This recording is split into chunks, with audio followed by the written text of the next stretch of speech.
वसन्तोऽपि प्रभावं स्वं चकार हरमोहनं सर्वे वृक्षा एकदैव प्रफुल्ला अभवन् मुने।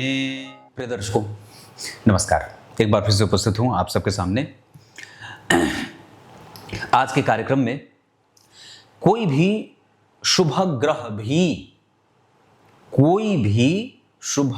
भी और कोई भी पापक ग्रह भी कब अपना स्वरूप बदल लेते हैं और जातक के जीवन को अलग तरीके से परिभाषित करने वाले बन जाते हैं, प्रभावित करने वाले बन जाते हैं, प्रकाशित करने वाले बन जाते हैं, इस विषय पर ही विस्तार से चर्चा करेंगे।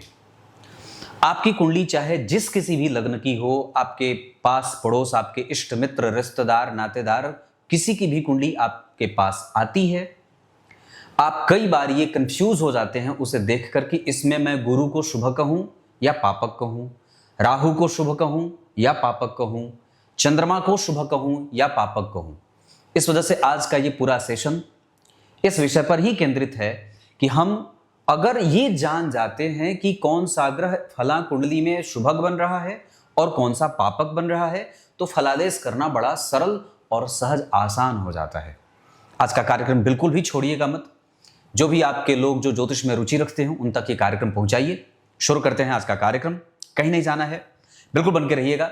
जय श्री कृष्ण के साथ शुरू करते हैं और लाइव होता हूं मैं शनिवार को रात्रि 8:15 पे। मुझे लगा माइक मैंने लगाया नहीं है क्या। आइए, तो हम सबसे पहले चक्र तो चलो बना ही देंगे बाद में, पर फिलहाल कुछ चीजें जो समझना हो कि चंद्रमा, 3 चीजें चंद्रमा को शुभ बना देती हैं। एक तो पक्ष का बल, जिसमें कई बार तो कृष्ण पक्ष के टोटल चंद्रमा पापक हो जाते हैं और कई बार शुक्ल पक्ष के टोटल चंद्रमा शुभग हो जाते हैं, है ना। तो पक्ष का बल चंद्रमा के लिए बहुत आवश्यक है। उसमें भी कुछ आचार्यवर ये कहते हैं कि शुक्ल पक्ष की सप्तमी से लेकर कृष्ण पक्ष की अष्टमी तक चंद्रमा शुभ होते हैं और उसके बाद कृष्ण पक्ष की अष्टमी से लेकर शुक्ल पक्ष की सप्तमी तक चंद्रमा पापक होते हैं। ये तो आप लोग जानते ही हैं, ये अलग मैं नहीं बता रहा। ये चंद्रमा को आपने समझ लिया कि यहां से। अब उसके बाद भी अगर चंद्रमा पापक ग्रह के संपर्क में हो या दृष्ट हो तो पापक हो जाते हैं और अगर शुभ ग्रह के संपर्क में हो तो शुभग हो जाते हैं। दृष्टि की बात हो गई, अगर चंद्रमा पे शुभ ग्रह की दृष्टि पड़ गई तो चंद्रमा शुभ हो गए, अगर चंद्रमा पे पापक ग्रह की दृष्टि पड़ गई तो वो कई बार पाप प्रभावित हो गए। क्लियर है? ये तो चंद्रमा की बात हो गई। अब उसके बाद चंद्रमा को हमने समझ लिया, यहीं तक चंद्रमा को समझना था, आगे अभी और भी बातें होंगी। उसके बाद बात करते हैं सूर्य। तो सूर्य जो है वो किसी भी लग्न की कुंडली के लिए, अंतर स्पष्ट करता चल रहा हूं, इस वजह से कोई कंफ्यूजन में मत रहिएगा कि सूर्य क्रूर ग्रह होते हैं, पापक नहीं। इसमें कुछ लोग कहेंगे तो स्पष्ट यहीं पे कर लेना है, दिमाग में से ये बात निकाल देनी चाहिए कि सूर्य क्रूर ग्रह हैं, क्रूर संज्ञक ग्रह हैं, पापक नहीं। क्लियर है? तो सूर्य कहीं भी देखेंगे या बैठेंगे तो उसमें क्रूरता लाएंगे, कठोरता लाएंगे, इरिटेशन लाएंगे, किचपिच लाएंगे, पाप नहीं। सूर्य पापक ग्रह नहीं। अगर पापक होते तो सूर्य को नैतिकीय तत्वों का जिम्मेदार ग्रह माना गया है। और दूसरा, सूर्य जो है वो सात्विक प्रवृत्ति के ग्रह हैं। अगर सूर्य पापक होते तो सात्विक नहीं होते। क्लियर है? अब इतना तो समझ में है व्यक्ति को कि व्यक्ति जो सात्विक है वो पापक कैसे हो सकता है। हां, सात्विक है, क्रूर हो सकता है। क्योंकि अपनी सात्विकता को वो प्रभावी बनाने के लिए कभी कभी जबरदस्ती कर सकते हैं, है ना। कभी कभी जबरदस्ती कर सकते हैं, जैसे सूर्य और सिंह, जबरदस्ती करके वो राजा बन जाता है। तो इस वजह से यहां पे सूर्य जो है वो क्रूर होंगे, पापक नहीं। ठीक है। अब इसी सूर्य के क्रूर प्रभाव में कब वृद्धि हो जाएगी? जब इन पे राहु की दृष्टि हो जाए। तो सूर्य के ऊपर जब कभी भी राहु की दृष्टि आपकी कुंडली में अगर पड़ेगी तो आप में आपकी क्रूरता बढ़ जाएगी। और इसी सूर्य में पाप, अब वही क्रूर कब पापी हो जाएगा? जब उस पे शनि देव की दृष्टि हो जाएगी। मतलब सूर्य अगर आपकी कुंडली में शनि से दृष्ट होंगे तो आपके पास अब क्रूर और पाप दोनों होगा, क्रूरत्व के साथ पापत्व होगा। और यहां राहु क्रूर के साथ पापक का संयोग करेंगे, क्रूर सूर्य और राहु पापक। अब राहु और केतु को भी अंतर स्पष्ट करना होगा, वो भी मैं आगे बताऊंगा। एक एक ग्रह को लेते हैं। तो आपने किसी भी लग्न की कुंडली के लिए सूर्य को ऐसे परिभाषित कर दिया। अब चंद्रमा की बात करते हैं। चंद्रमा तो हो गए, मंगल की बात करते हैं। मूलतया जो मंगल देव हैं वो पापक ही हैं, पापक ही हैं। अब यहां पे अंतर स्पष्ट करते हैं। मान लीजिए मैंने एक छोटा सा चक्र बना लिया, इसको समझने के लिए, कि मंगल को समझने के लिए हमने एक छोटा चक्र बनाया, जिसमें दिखाई दे रहा होगा कि मंगल अगर अष्टम भाव के स्वामी हैं, यानी कि 1 या 8 जन्म कुंडली के अष्टम भाव में लिख दिया।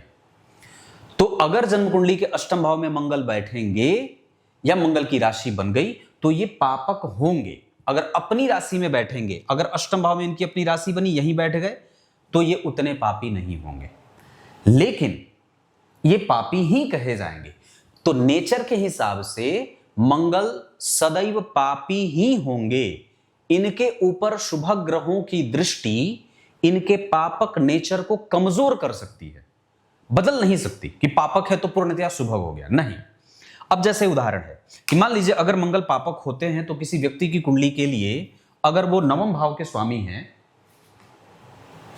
किसी व्यक्ति की कुंडली के लिए अगर वो नवम भाव के स्वामी हैं, तो क्या होंगे वो? अगर मंगल नवम भाव के स्वामी होंगे तो ये शुभ हो जाएंगे। अगर मंगल नवम भाव के स्वामी होंगे तो ये शुभ हो जाएंगे, लेकिन शुभ होंगे लेकिन उतने शुभ नहीं होंगे जितना होना चाहिए। मतलब इनका पापक प्रभाव थोड़ा डिग्रीज कर जाएगा, थोड़ा डिग्रेडेशन में जाएगा, नीचे जाएगा, पूर्णतया इनके पापक प्रभावों को बदल नहीं देगा।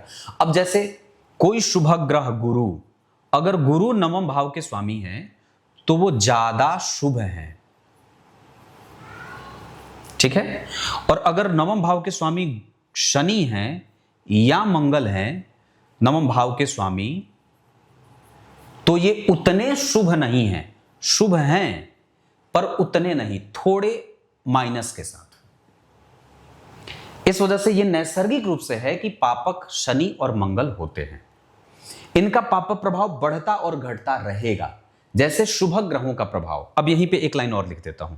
अगर मान लीजिए कोई भी शुभ ग्रह, हम मंगल की चर्चा कर रहे हैं, कोई भी शुभ ग्रह जैसे गुरु या शुक्र, इन दोनों ग्रहों की बात करते हैं, अगर ये किसी भी लग्न की कुंडली के लिए अष्टम भाव के स्वामी बनते हैं या एकादशवें भाव के स्वामी बनते हैं या तीसरे भाव के स्वामी बनते हैं या छठवें भाव के स्वामी बनते हैं, त्रिषड आय, एकादशवां ही रखिए, त्रिषट और आय ये तीनों पापक भाव हैं, ये तो मृत्यु का भाव। तो मैंने क्या बात कही कि अगर कोई भी शुभ ग्रह तीसरे भाव का स्वामी हो या छठवें भाव का स्वामी हो या एकादशवें भाव का स्वामी हो, तो निश्चित रूप से ये शुभ ग्रह है तो ये शुभ होगा। लेकिन अगर ये इन्हीं भावों का स्वामी होकर के अगर इन भाव में बैठा है तो ये शुभ जरूर है, उतना शुभ नहीं है। जितना शुभ ग्रहों के लिए शुभ भाव अच्छे होते हैं उतने ही पापक ग्रहों के लिए त्रिषट आय भाव पापी के लिए अच्छे होते हैं। मतलब अगर कोई पापक ग्रह तीसरे, छठवें और एकादशवें भाव में बैठेगा तो उसका पाप प्रभाव और बढ़ेगा, और अगर कोई शुभ ग्रह शुभ भाव में बैठेगा जैसे लग्न पंचम और नवम में, तो इसका शुभ प्रभाव बढ़ेगा। एक बार फिर से स्पष्ट करता हूं, अगर कोई पापक ग्रह जन्म कुंडली के तीसरे, छठवें और एकादशवें भाव में बैठा है तो इसका पापक बल बढ़ेगा, क्योंकि इन भावों में पापक ग्रहों का बल बढ़ता है। जबकि शुभ ग्रहों का बल कहां बढ़ता है? शुभ ग्रहों का बल बढ़ता है लग्न पंचम और नवम में। अगर कोई शुभ ग्रह गुरु, शुक्र, बुध, चंद्रमा आदि पाप शुभ ग्रह होकर के, यानी कि शुभ ग्रह नवम, पंचम और लग्न में बनते हैं तो इनका शुभ प्रभाव बढ़ जाएगा।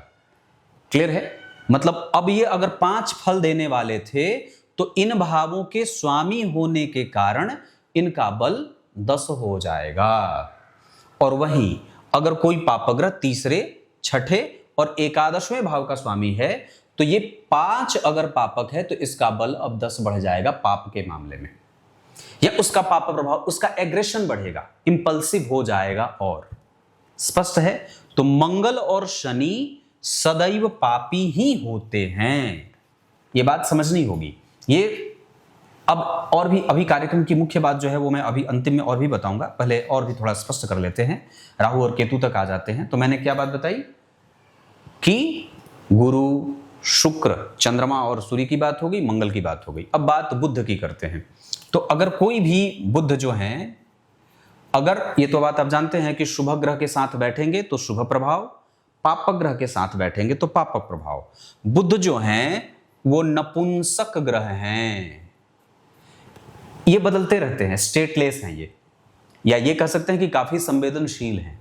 तो संवेदनशील होने के कारण ये शुभ ग्रह के प्रभाव में आते हैं तो शुभ हो जाते हैं, पापक ग्रह के प्रभाव में आते हैं तो पापक हो जाते हैं। इस वजह से इनका जो स्टेटस है वो बदल रहा है बार बार। तो ये ऑब्जर्वेशन की बात होगी, ये कुंडली के ऊपर, प्रत्येक कुंडली के ऊपर ये फलादेश देख करके करना होगा कि बुध के ऊपर शुभ ग्रह का प्रभाव ज्यादा है कि पापक ग्रह का प्रभाव ज्यादा है।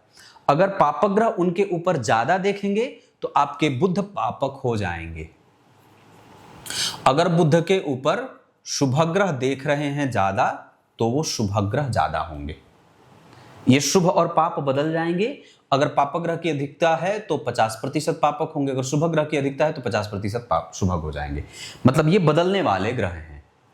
क्लियर है? वैसे शनि भी है नपुंसक ही, पर वो पूर्णतया पापक होते हैं। नैसर्गिक रूप से शुभ ग्रह में गुरु, शुक्र, बुध और चंद्रमा ही आते हैं, और नैसर्गिक रूप से पापक ग्रह में शनि और मंगल ही आते हैं। राहु और केतु नैसर्गिक रूप से पापक नहीं होते, माना गया है उन्हें पापक ही है वो, पर चूंकि वो किसी भी भाव के स्वामी नहीं होते। राहु और केतु को कौन सी राशि मिली है? कोई राशि नहीं मिली है। अरे भाई सामान्य बात है कि सूर्य को राशि मिली, चंद्रमा को मिली, मंगल को मिला, बुध, गुरु, शुक्र, शनि को मिला, पर राहु और केतु को तो कोई एक राशि मिली नहीं। तो किसी भी राशि के स्वामी नहीं होने के कारण उन्हें पूर्णतया पापक और पूर्णतया शुभग नहीं कहा गया। इसी वजह से उन्हें छाया कहा गया कि वो जैसी आकृति देखते हैं, अगर शुभ ग्रह के साथ बैठते हैं तो शुभग हो जाते हैं, पापक ग्रह के साथ बैठते हैं तो पापक हो जाते हैं। इस वजह से उनको कोई राशि नहीं भी मिली और इस कारण से उनको उनका भी स्टेटस बदलता रहता है। पर वो एक अलग बात होगी जो मैं कार्यक्रम के अंतिम हिस्से में बताऊंगा। पर बात जब बुध की हो रही है तो बुध पे अगर शुभ ग्रह का प्रभाव और पापक ग्रह का प्रभाव, ये तो आप जान गए। अब उसके बाद देवगुरु बृहस्पति, अब यहीं पे समझने वाली बात होगी। देवगुरु बृहस्पति तो नैसर्गिक रूप से शुभ ग्रह है, फिर ये कभी पापक क्यों हो जाएंगे? तो विचार करिए, मूल कार्यक्रम का मूल उद्देश्य यही है। तुला लग्न की कुंडली के लिए और वृष लग्न की कुंडली के लिए जो देवगुरु होते हैं वो अच्छे भाव के स्वामी नहीं होते। इस कारण से, और कई बार जब इनके शत्रु की राशि अर्थात कुंभ लग्न के लिए भी ये कई बार शत्रुगत व्यवहार करते हैं, पर मूलतया अगर इनकी शत्रुता पूर्णतया आपको देखनी है तो वृष और तुला, ये दो लग्न ऐसे बनेंगे जहां पे देवगुरु बृहस्पति नैसर्गिक रूप से शुभग्रह होने के बावजूद पापी परिणाम करते हैं। क्यों पापी करते हैं? क्योंकि उनको अच्छा भाव नहीं मिला है। उदाहरण दे देता हूं, बोर्ड बना देता हूं। मान लीजिए हमने एक कुंडली बना ली और वृष लग्न की कुंडली बना ली।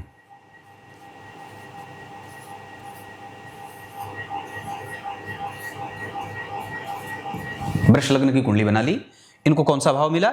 एक एकादशवां जो पापी है और एक अष्टम भाव जो मृत्यु का भाव है। और तुला लग्न की कुंडली बनेगी तो क्या मिलेगा? जब तुला लग्न की कुंडली बनेगी तो यहां पे 7, यहां 8 और यहां 9, अर्थात यहां पे भी उनको अच्छा भाव नहीं मिला। मतलब क्या है कि होते तो ये नैसर्गिक रूप से शुभ ग्रह हैं, पर राशि बदली लग्न में तो ग्रह का स्वरूप बदल गया। इस हिसाब से आप जब कभी भी वृष और तुला लग्न की कुंडली देखेंगे तो उन्हें शुभ ग्रह ना मान करके पापक ग्रह ही मानेंगे। और उनके ऊपर पापक ग्रह की और दृष्टि जैसे जैसे बढ़ती जाएगी वैसे वैसे उनका पापक प्रभाव बढ़ता जाएगा। मान लीजिए गुरु अगर बैठे हैं, उन पे शनि की भी दृष्टि आ गई, उन पे राहु भी देख लिए, तो शनि की भी दृष्टि, राहु की भी दृष्टि हो गई, कहीं से उनके ऊपर मंगल की भी दृष्टि पड़ गई, तो ये गुरु और भी ज्यादा परम पापी होते जाएंगे। पापी तो थे लग्न की कुंडली के कारण, लेकिन उन पे पापक ग्रहों की अधिकता के कारण वो और भी ज्यादा प्रबलता से अपना पापी प्रभाव देने लगे। स्पष्ट हो गया? मतलब पापी ग्रह की संज्ञा यहां बदल गई, लग्न बदल गया तो ग्रह बदल। अब जैसे तुला लग्न की कुंडली के लिए शनिदेव शुभग्रह हो जाते हैं, शुभग्रह हो जाते हैं ना। बुधदेव क्या होते हैं? शुभग्रह हो जाते हैं।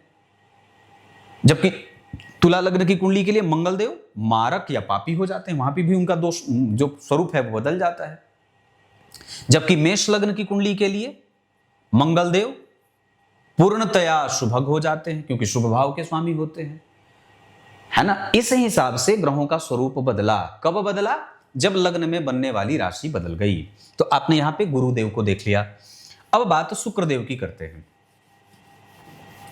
शुक्रदेव की जो कुंडली बनेगी, जैसे अगर शुक्र की बात करते हैं, अगर कर्क लग्न की कुंडली बनती है तो एकादशवें भाव में 2 नंबर लिखेगा ना। एकादशवें भाव में 2 नंबर, अर्थात कर्क लग्न की कुंडली के लिए शुक्रदेव नैसर्गिक रूप से शुभग्रह होने के बावजूद पापी ग्रह बदल गए, मतलब उनका शुभत्व बदल गया, अब वो और भी ज्यादा पापी हो गए।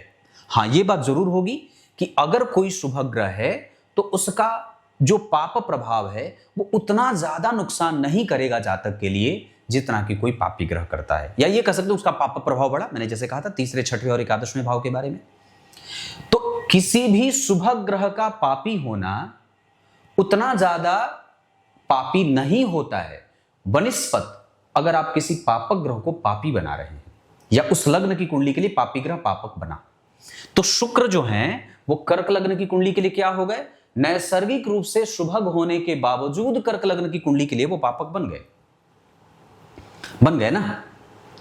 इस हिसाब से ग्रहों का स्वरूप जो है वो बदल जाता है। अब बात अगर शनि की करेंगे तो मैंने क्या बात कही थी? तुला लग्न की कुंडली के लिए वो पापी बनते हैं, शुभक बन जाते हैं। तुला लग्न की कुंडली के लिए 7 नंबर की अगर कुंडली लग्न में बनेगी तो शनिदेव क्या होंगे? शुभक ग्रह बन जाएंगे। अब होते तो ये नैसर्गिक रूप से पापक हैं, पर ग्रह लग्न में राशि बदली तो ग्रह का स्वरूप बदल गया। इसलिए ही हमें जब कभी भी कुंडली का अध्ययन करना होगा, हम पहले लग्न देखेंगे और उसके ग्रह के ऊपर पड़ने वाले शुभ ग्रह की दृष्टि। अब जैसे मान लीजिए तुला लग्न की कुंडली के लिए शुक्र, शनि देव जो हैं वो शुभ ग्रह होते हैं, लेकिन अगर उसी शनि देव के ऊपर राहु, मंगल, केतु सभी पाप ग्रह के, अब तुला लग्न की कुंडली के लिए तो देवगुरु बृहस्पति भी पापी हो जाते हैं, और अगर देवगुरु बृहस्पति की भी उनके ऊपर दृष्टि पड़ेगी तो 2 असर काम करेगा शनि के ऊपर। एक शुभ ग्रह का कि भाई देवगुरु बृहस्पति शुभ ग्रह हैं, और दूसरा एक पापक प्रभाव भी पड़ेगा क्योंकि वो पापी भाव के स्वामी हैं। तो अब यहां जो दृष्टि का फल होगा वो इस बात पे होगा कि गुरु कहां से बैठकर देख रहे हैं, यह समझना होगा। इसको थोड़ा समझ लेते हैं। जैसे मान लीजिए मैंने एक चक्र बना दिया, फिर से चक्र बनाता हूं और फिर से आप लोगों को तुला लग्न की कुंडली जब स्पष्ट हो जाएगी, 7, 8, 9, 10, 11, 12, 1, 2, 3, 4, 5, 6, मान लीजिए तुला लग्न की कुंडली में शनिदेव बैठ गए 9वें भाव में, और यहां तुला लग्न की कुंडली के लिए देवगुरु बृहस्पति होते हैं 3रे भाव के स्वामी। यहां से बैठ करके देवगुरु बृहस्पति ने देख लिया, तो चूंकि त्रिकोण में बैठ करके देख रहे हैं, शुभ ग्रह की शुभ भाव में बैठ करके देख रहे हैं, तो यहां वो पापी कम असर करेंगे क्योंकि ये पंचम भाव शुभ भाव है। तो भाव से प्रभावित होता हुआ ग्रह अगर देखेगा तो निश्चित रूप से भाव का सकारात्मक असर डालेगा, ये अच्छी बात है। और अगर यहीं पे देवगुरु बृहस्पति यहां बैठ करके देखेंगे तो अपने पापी गुणों के साथ शनि को देखेंगे। क्लियर है? लग्न में बैठ करके देखेंगे तो पापी गुणों के साथ देखेंगे क्योंकि वो शत्रु की राशि में है, और इस हिसाब से यहां के लिए सप्तम भाव के लिए उनकी दृष्टि तो अच्छी हो जाएगी, लेकिन नवम भाव पे उनकी दृष्टि शत्रु की पड़ेगी। तो कहने का अर्थ क्या है कि अगर ग्रह की राशि, अगर लग्न में जो राशि बन रही है उसके हिसाब से, और ग्रह का पाप प्रभाव कब घट और बढ़ रहा है, अगर इसी शनि पे मंगल, राहु, केतु, गुरु जैसे पापक ग्रह की दृष्टि पड़ेगी इस लग्न की कुंडली के लिए, तो शनि के पापक प्रभावों में वृद्धि होगी और शुभ प्रभावों में कमी होगी। आपने कैटेगराइजेशन किया कि शनि मंगल पापक होते हैं, लेकिन वो लग्न विशेष में बदल गए और उनके ऊपर पड़ने वाली दृष्टि शुभ ग्रहों की उन्हें शुभ बनाती है, पापक ग्रह की पाप बनाती है। तो ग्रह कब बदलता है, तो भाव बदल जाए, भाव उसको अच्छा मिले तो अच्छा हुआ, बुरा भाव मिला तो बुरा मिला या बुरा प्रभाव मिला। अब ये बात शनिदेव की होगी। राहु और केतु के बारे में मैंने क्या बात कही कि राहु और केतु कभी भी किसी एक राशि के स्वामी नहीं होते। किसी भी एक राशि के वो स्वामी नहीं होने के कारण राहु और केतु सदैव निर्भर करते हैं किस पे, भाव पर और राशि पर, कि कौन से भाव में बैठे हैं और कौन सी राशि में बैठे हैं। तो भाव क्या है, तो भाव भाई केंद्र में बैठे हों या तो फिर त्रिकोण में बैठे हों। अगर राहु और केतु केंद्र या त्रिकोण में बैठे हैं, अर्थात लग्न, चतुर्थ, सप्तम और दशम, पंचम और नवम, अगर राहु बैठे हैं और केतु, तो ये अच्छे परिणाम देंगे। इसके अतिरिक्त उनको आप जहां कहीं भी अपनी कुंडली में देख रहे हैं तो वो पापक परिणाम देंगे। सामान्यतया कर्क राशि में, कन्या राशि में, मिथुन राशि में, कुंभ राशि में, कई बार तो सिंह में भी बहुत सारी ऐसी 3, 4, 5 राशियां ऐसी हैं जहां पे राहुदेव अपना अच्छा परिणाम करते हैं। कुछ आचार्य ये लिखते हैं कि सिंह राशि में वो अच्छा परिणाम करते हैं। कर्क राशि को कुछ आचार्य उनकी मूल त्रिकोण राशि मानते हैं, कुछ मिथुन को, कुछ कन्या को, कुंभ राशि को राहुदेव अपनी राशि मानते हैं, मकर राशि में राहुदेव मित्र की भांति परिणाम करते हैं। उनका स्वरूप बदल जाता है, जबकि बाकी के ग्रहों को इतनी राशियां कहां मिली, वो तो 1 या 2, बहुत ज्यादा हुए तो 2 से 3 भावों के साथ अच्छा संबंध करते हैं। तो इस हिसाब से राहु और केतु भी बदल जाने वाले ग्रह होते हैं। इनका स्टेटस बदलता है ग्रहों की दृष्टि से भी, राशि से भी और भावों से भी। राशि से कैसे, मैंने ये बात कही, ग्रह राशि से ऐसे बदल गया। तो आज का कार्यक्रम क्या मिला कि एक ही ग्रह था लेकिन लग्न राशि में बदल जाती है, लग्न में बनने वाली राशि बदल जाती है तो उसका स्टेटस बदल जाता है। वो जो उसके बारे में आप एक परिणाम सोच रहे थे कि ये शुभग ग्रह है, वो सभी लग्न की कुंडली के लिए शुभग नहीं है, और कोई भी एक पापक ग्रह है वो सभी लग्न की कुंडली के लिए पापक नहीं है, वो बदल रहा होता है। और जब तक ये बात हमारे दिमाग में बहुत अच्छे से नहीं समझेगी, हम कुंडली का फलादेश समुचित तरीके से नहीं कर सकते। अब ये कार्यक्रम बहुत बड़ा हो जाएगा कई बार, नहीं तो मैं एक एक लग्न पे अगर समझा देता तो बड़ा अद्भुत होता, पर वो घंटे, 1.5-2 घंटे का कार्यक्रम हो जाएगा और उसके लिए मेरे पास उतनी क्षमता नहीं है कि मैं उतनी देर खड़ा होकर के आप लोगों से उतनी देर बात करूं। पर सामान्यतया उदाहरण जैसे जैसे मैंने दिया है उतना आप समझ लेंगे तो उतने से भी आपका काम चल जाएगा। उतने से ही आप जैसे जैसे प्रैक्टिस करते जाएंगे वैसे वैसे चीजें आपके नजदीक आती जाएंगी। क्लियर है? मिथुन लग्न की कुंडली के लिए शनि बदल गए, अष्टम के साथ नवम के स्वामी होते हैं तो अष्टमेश होने का उन्हें दोष लग जाता है। मेष लग्न की कुंडली के लिए लग्नेश के शत्रु होते हैं, इस वजह से शनिदेव पापी हो जाते हैं। वृष लग्न की कुंडली के लिए देवगुरु बृहस्पति पापी हो जाते हैं। मिथुन लग्न की कुंडली के लिए शनिदेव पापी हो जाते हैं और नवमेश होने के कारण उन्हें दोषयुक्त परिणाम मिलता है।